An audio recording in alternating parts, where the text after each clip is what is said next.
آپ نے جو گزشتہ رمضان المبارک ہے اس میں معجزات کے بارے میں بہت تفصیلی گفتگو فرمائی اور میرے لیے جو پہلے مبہم تھے وہ تقریباً سارے ختم ہو گئے. اس میں کچھ چند باتیں جو معمولی سی ہیں وہ رہتی ہیں.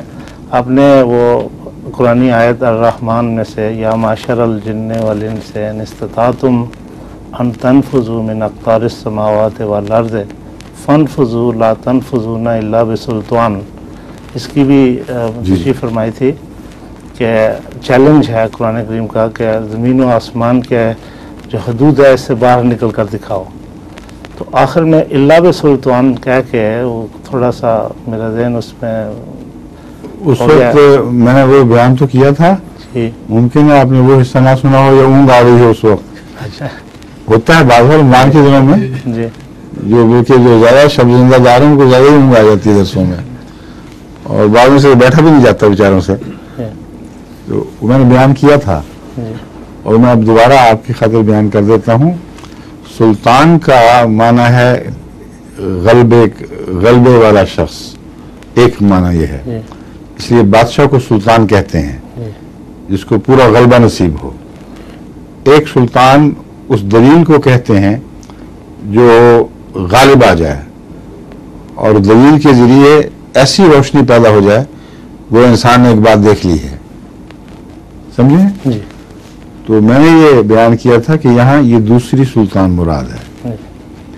یعنی تم استدلال کے ذریعے ایسے دلائل کے ذریعے ضرور پہنچ جاؤ گے کسی دن کہ جس کی قطعیت ثابت ہو، کوئی تمہیں آنکھوں دیکھ لیا ہو. تو وہ جو شعائیں سفر کر رہی ہیں زمین کے کناروں سے، اقطار السماوات والارض مراد ہے. اس زمین کے اقطار نہیں ہے تو چاند وغیرہ تو معمولی چھڑانگیں ہیں اب انسان کے لیے، لیکن اقطار السماوات ناممکن ہے. آج بھی اسی طرح ناممکن ہے جس طرح 1400 سال پہلے میں ناممکن تھا. کروڑ سال کے بعد بھی ناممکن ہوگا، 1 ارب سال کے بعد بھی ناممکن ہوگا. وہ یہ ہے کہ وہ اتنا فاصلہ ہے کہ روشنی وہاں سے جو کم و بیش 18 ارب سال پہلے چلی تھی وہ آج یہاں پہنچی ہے. اب اندازہ کر لیں. اور چونکہ وہ پھیل رہی ہے، زمین اور کائنات ساری پھیل رہی ہے، اس لیے یہ روشنیوں کے فاصلے بڑھ رہے ہیں. ہر سال ان میں اضافہ ہو رہا ہے کیونکہ تقریباً 1,64,000 میل فی سیکنڈ کے لحاظ سے یہ کائنات پھیل رہی ہے. 1,64,000 میل فی سیکنڈ. اس لیے 1,86,000 نہیں کہ روشنی کے برابر کوئی چیز سفر کر ہی نہیں سکتی، ناممکن ہے. روشنی تیز ترین چیز ہے. نور سے زیادہ سرعت رفتار کسی کو اللہ نے عطا نہیں کی.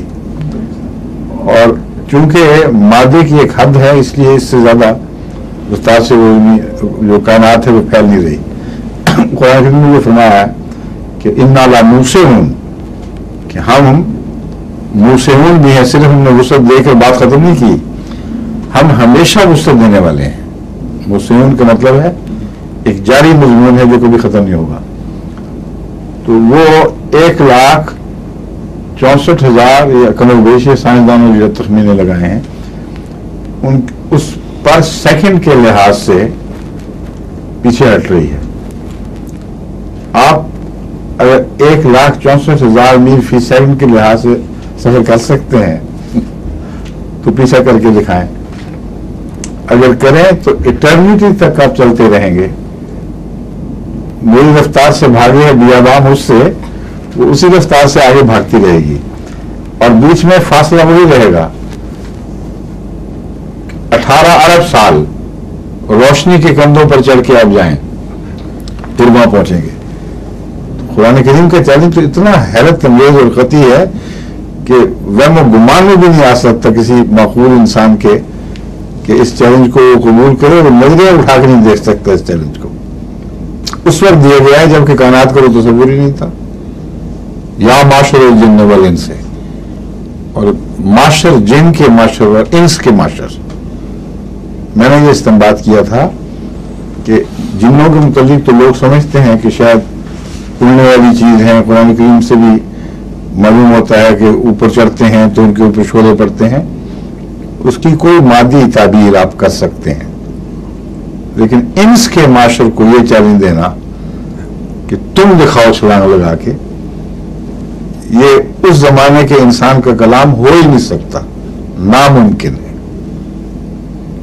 کوئی منطق لڑا کے آپ دیکھ لیں، کوئی اور کتاب اٹھا کے دیکھ لیں، وہاں اس قسم کا چیلنج کسی کتاب میں موجود ہی نہیں ہے۔ صرف یہ ایک آیت بھی ایسی ہے جس کے مطابق قرآن کا چیلنج، دوسرا چیلنج موجود ہے کہ یہ بنا کے دکھا دو خود۔ مطلب ہے ایسے ماحول میں جہاں انسان کی عقل کی پہنچ ناممکن ہو، ایسی کوئی چیز نکال کے بھی دکھاؤ کبھی کی ہو انسان نے۔ تو یہ پیغام ہے، مگر ساتھ یہ بھی فرما دیا الا بسلطان، ہاں ایسے غلبے والی دلیل کے ذریعے تم ضرور پہنچ جاؤ گے جو غالب ہو، یعنی اس کے اندر اپنی بات منوانے کی طاقت موجود ہو، اور وہ ہے شعاؤں کا مطالعہ، کائنات کا سائنسی مطالعہ۔ اس مطالعے کے ذریعے تمام حدود کو پھیلان کر انسان کی عقل وہاں تک پہنچ رہی ہے جو زمین کے آسمان کے کنارے ہیں۔ اور یہ ہوگا کب؟ جب دنیا دو بڑے گروہوں میں بٹ جائے گی، جن اور انس، کیپٹلسٹ اور بورژوا، سمجھے نا؟ اور اس وقت یہ چیلنج جو ہے یہ ان کے معاشر کو دیا گیا، ان کے چوٹی کے لوگوں کو، یعنی سب سے اونچے درجے کے سیاستدان، اونچے درجے کے سائنسدان۔ اس وقت یہ جب واقعہ ہوگا، یعنی یہ چیلنج دیا گیا اس انسان کو بظاہر، لیکن معاشر الجن والانس کہہ کر اس کا زمانہ بھی دراصل بیچ میں بیان فرما دیا گیا تھا۔ جب دنیا جن و انس میں بیٹھ جائے گی اور ان میں بعض سردار ہوں گے جیسے رشیا کیپٹل بورژوا جو پرولیٹریٹ کے سردار بنے تھے، اس کا صحیح پروننسیشن پرولیٹریٹ ہے یا کچھ پرولیٹیریٹ ہے، اسی لیے میں رک گیا تھا۔ پرولیٹیریٹ ہے، میں بھی پہلے پرولیٹریٹ کہا کرتا تھا، مگر مجھے بعد میں پتہ لگا کہ غلط ہے یہ، کیونکہ میں ڈکشنری چیک کی تھی، پرولیٹیریٹ ہے لفظ۔ تو اگر پہلی کیسز میں کوئی سنے تو اس کی اصلاح کر لے، پرولیٹریٹ نہیں ہے، پرولیٹیریٹ۔ اور وجہ یہ ہے غلطی کی، ہمارے اکثر تلفظ پاکستان اور ہندوستان میں جو غلط ہوئے ہیں وہ اردو میں انگریزی لفظ لکھنے کی وجہ سے غلط ہوئے ہیں۔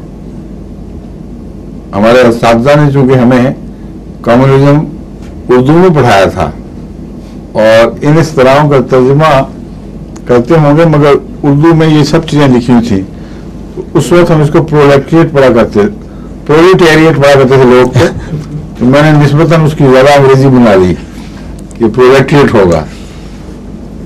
یہاں کچھ عرصہ پہلے مجھے پتہ چلا کہ میں غلطی کہہ رہا ہوں شروع سے، اس پرولیٹیریٹ ٹیپ ایوریویئر ہے سارا، تو پرولیٹیریٹ کے جو معاشر ہیں ان کو بھی چیلنج ہے، اور جو بورژواز ہیں ان کے بھی چیلنج ہے۔ اب یہ دیکھ لیں یہ آیت کتنی عظیم شان آیت، اور پھر سلطان کا یہ معنی اس پر صادق آ رہا ہے کہ ایسی کامل دلیل، ایسی پختہ دلیل جس میں ٹامک ٹوئیاں نہ ہو بلکہ ٹھوس حقیقت پر قائم ہو۔ بس سائنسدانوں نے جو اندازے لگائے ہیں یہ عام لوگوں کی کہانیاں تو نہیں بنائی ہوئی، تو ٹھوس حقائق پر مبنی اندازے ہیں۔ اب سمجھ آ گئی بات؟